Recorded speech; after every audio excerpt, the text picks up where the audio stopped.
Sou o professor Jair Campos com mais uma aula de preparação para o Enem 2017.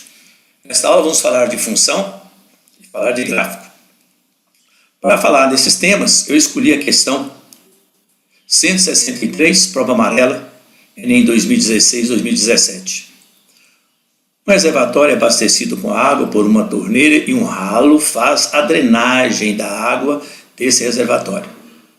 Os gráficos representam as vazões Q em litros por minuto, do volume de água que entra no reservatório pela torneira e do volume que sai pelo ralo, em função do tempo T em minutos. Temos aqui os dois gráficos, a quantidade de água sai pela torneira, em função ao tempo. Aqui o gráfico do ralo, quantidade de água que sai do ralo, também em função do tempo em minutos. Aí vem a pergunta, em qual intervalo de tempo, em minutos, o reservatório tem vazão constante de enchimento? Temos aqui as alternativas. O que significa essa expressão, vazão constante? Então vamos lá à resolução. A pergunta é, em intervalo de tempo, em minutos, o reservatório tem uma vazão constante de enchimento. Observamos que através do gráfico, que se trata de gráfico de função do primeiro grau. Nós sabemos que a função do primeiro grau, o gráfico é uma reta do plano cartesiano.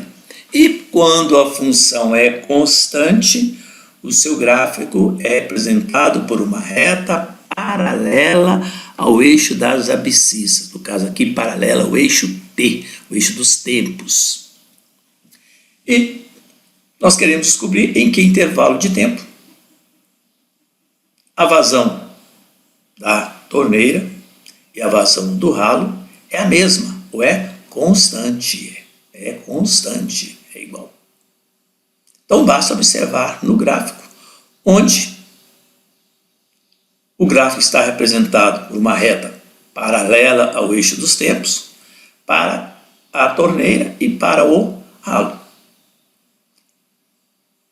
Nós temos aqui que de 5 até 10, aliás, de 0 até 10 é constante, mas no gráfico do ralo é só constante de 5 até 10.